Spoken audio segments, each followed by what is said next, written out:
नमस्कार मित्रों, मैं खुशी सोनी आज आपके लिए लेकर आई हूँ प्रेमचंद के फटे जूते नामक निबंध, जो कि हरिशंकर परसाई जी ने लिखा है। चलिए थोड़ा निबंध के बारे में जान लेते हैं।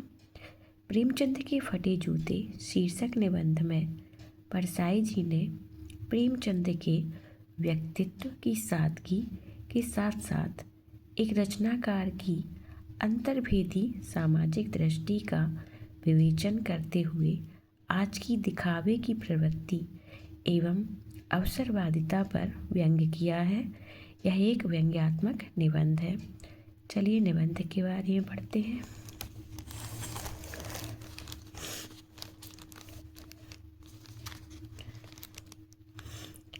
प्रेमचंद का एक चित्र मेरे सामने है।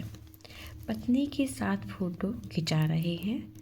सिर पर किसी मोटे कपड़े की टोपी, कुर्ता और धोती पहने हैं।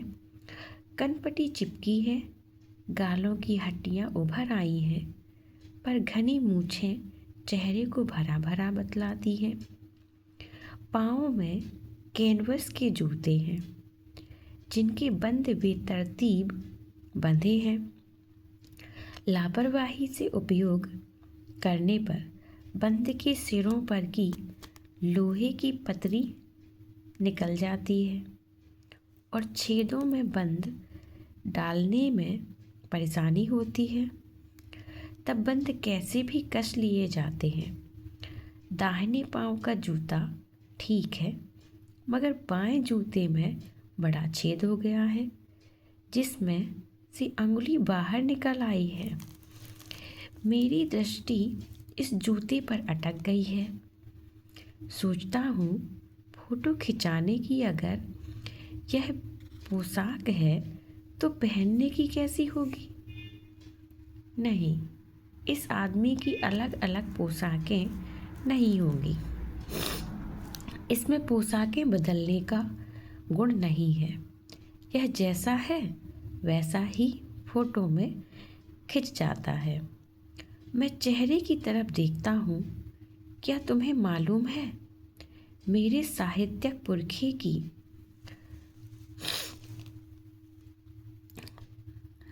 तुम्हारा जूता फट गया है और अंगुली बाहर दिख रही है।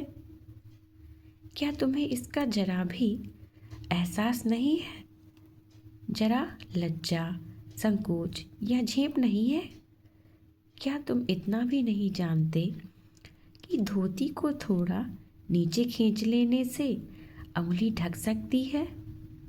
मगर फिर भी तुम्हारे चेहरे पर बड़ी बेपरवाही, बड़ा विश्वास है। फोटोग्राफर ने जब रेडी प्लीज कहा होगा, तब परंपरा के अनुसार तुमने मुस्कान लाने की कोशिश की होगी। दर्द के गहरे कुएं के तल में कहीं पड़ी मुस्कान को धीरे धीरे खींचकर ऊपर निकाल रहे होगे, या कि बीच में ही क्लिक करके फोटोग्राफर ने थैंक यू कह दिया होगा। विचित्र है यह अधूरी मुस्कान। यह मुस्कान नहीं, इसमें उपहास है, व्यंग्य है। यह कैसा आदमी है जो खुद तो फटे जूते पहने फोटो खिंचा रहा है, पर किसी पर हंस भी रहा है। फोटो ही खिंचाना था तो ठीक जूते पहन लेते, या खिंचाते या ना खिंचाते। फोटो ना खिंचाने से क्या बिगड़ता था? शायद पत्नी का आग्रह रहा हो और तुम अच्छा चल भाई कहकर बैठ गए होंगे। मगर यह कितनी बड़ी ट्रेजेडी है कि आदमी के पास फोटो खिंचाने को भी जूता ना हो। मैं तुम्हारी यह फोटो देखते देखते तुम्हारे क्लेश को अपने भीतर महसूस करके जैसे रो पड़ना चाहता हूँ, मगर तुम्हारी आँखों का यह तीखा दर्द भरा व्यंग मुझे एकदम रोक देता है। तुम फोटो का महत्व समझते होते तो किसी से फोटो खिंचाने के लिए जूते मांग लेते। लोग तो मांगे के कोट से वर दिखाई करते हैं और मांगे की मोटर से बारात निकालते हैं। फोटो खिंचाने के लिए तो बीवी तक मांग ली जाती है, तुमसे जूते ही मांगते नहीं बने। तुम फोटो का महत्व नहीं जानते। लोग तो इत्र चुपड़ कर फोटो खिंचाते हैं जिससे फोटो में खुशबू आ जाए। गंदी से गंदे आदमी की फोटो भी खुशबू देती है। टोपी 8 आने में मिल जाती है और जूते उस जमाने में भी 5 रुपए से कम में क्या मिलते होंगे। जूता हमेशा टोपी से कीमती रहा है। अब तो जूते की कीमत और बढ़ गई है और एक जूते पर 2500 टोपियाँ निछावर होती है। तुम भी जूते और टोपी के आनुपातिक मूल्य के मारे हुए थे। यह विडंबना मुझे इतनी तीव्र से पहले कभी नहीं चुभी जितनी आज चुभ रही है जब मैं तुम्हारा फटा जूता देख रहा हूँ। तुम महान कथाकार, उपन्यास सम्राट, युग प्रवर्तक, जाने क्या क्या कहलाते थे, मगर फोटो में भी तुम्हारा जूता फटा हुआ है। मेरा जूता भी कोई अच्छा नहीं है, यूँ ऊपर से अच्छा दिखता है, अंगुली बाहर नहीं निकलती, पर अंगूठे के नीचे तला फट गया है। अंगूठा जमीन से घिसता है और पैनी मिट्टी पर कभी रगड़ खाकर लहूलुहान भी हो जाता है। पूरा तला गिर जाएगा, पूरा पंजा छिल जाएगा, मगर अंगुली बाहर नहीं दिखेगी। तुम्हारी अंगुली दिखती है पर पाँव सुरक्षित है। मेरी अंगुली ढकी है पर पंजा नीचे घिस रहा है। तुम पर्दे का महत्व ही नहीं जानते। हम पर्दे पर कुर्बान हो रहे हैं।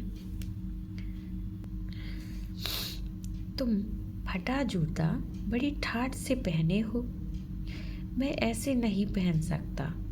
फोटो तो जिंदगी भर इस तरह नहीं खिंचाऊं। चाहे कोई जीवनी बिना फोटो के ही छाप दे। तुम्हारी यह व्यंग मुस्कान मेरे हौसले पस्त कर देती है। क्या मतलब है इसका? कौन सी मुस्कान है यह? क्या होरी का गोदान हो गया? क्या पूस की रात में नीलगाय हल्कू का खेत चर गई? क्या सुजान भगत का लड़का मर गया क्योंकि डॉक्टर क्लब छोड़कर नहीं आ सकते?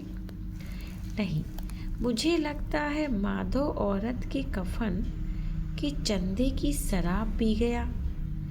वही मुस्कान मालूम होती है।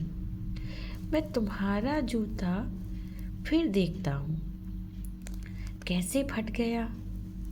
यह मेरी जनता के लेखक क्या बहुत चक्कर काटते रहे? क्या बनिए के तगादे से बचने के लिए मील 2 मील का चक्कर लगाकर घर लौटते रहे?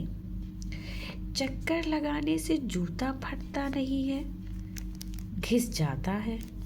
कुंभन दास का जूता भी फतेहपुर सीकरी जाने आने में घिस गया था। उसे बड़ा पछतावा हुआ। उसने कहा, आवत जात पन्हैया घिस गई, बिसर गयो हरि नाम। आवत जात पन्हैया घिस गई, बिसर गयो हरि नाम। और ऐसे बुलाकर देने वालों के लिए कहा था, जिनके देखे दुख उपजत है, तिनको करबो परे सलाम। जिनके देखे दुख उपजत है, तिनको करबो परे सलाम। चलने से जूता घिसता है, फटता नहीं। तुम्हारा जूता कैसे फट गया? मुझे लगता है तुम किसी सख्त चीज को ठोकर मारते रहे हो। कोई चीज जो परत पर परत सदियों से जम गई है उसे शायद तुमने ठोकर मार मार कर अपना जूता फाड़ लिया। कोई टीला जो रास्ते पर खड़ा हो गया था, उस पर तुमने अपना जूता आजमाया। तुम उसे बचाकर उसके बगल से भी तो निकल सकते थे। टीलों से समझौता भी तो हो जाता है। सभी नदियाँ पहाड़ थोड़े ही फोड़ती है। कोई रास्ता बदलकर घूमकर भी तो चली जाती है। तुम समझौता नहीं कर सके। क्या तुम्हारी भी वही कमजोरी थी जो होरी को ले डूबी? वही नेम धर्म वाली कमजोरी। नेम धर्म उसकी भी जंजीर थी, मगर तुम जिस तरह मुस्कुरा रहे हो उससे लगता है कि शायद नेम धर्म तुम्हारा बंधन नहीं था, तुम्हारी मुक्ति थी। तुम्हारी यह पाँव की अंगुली मुझे संकेत करती सी लगती है, जिसे तुम घृणित समझते हो। उसकी तरफ हाथ की नहीं, पाँव की उंगली से इशारा करते हो। क्या उसकी तरफ इशारा कर रहे हो जिसे ठोकर मारते मारते तुमने जूता फाड़ लिया? मैं समझता हूँ, तुम्हारी अंगुली का इशारा भी समझता हूँ, और यह व्यंग मुस्कान भी समझता हूँ। तुम मुझ पर या हम सभी पर हंस रहे हो, उन पर जो अंगुली छिपाए और तलवा घिसाए चल रहे हैं, उन पर जो टीले को बरका कर बाजू से निकल रहे हैं। तुम कह रहे हो, मैंने तो ठोकर मार मार कर जूता फाड़ लिया, अंगुली बाहर निकल आई पर पाँव बच रहा है और मैं चलता रहा। मगर तुम अंगुली को ढांकने की चिंता में तलवे का नाश कर रहे हो। तुम चलोगे कैसे?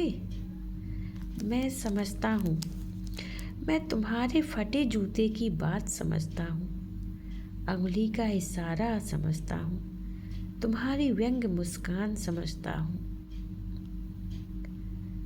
तो ये था व्यंग्यात्मक निबंध प्रेमचंद के फटे जूते। मिलते हैं अगले वीडियो में।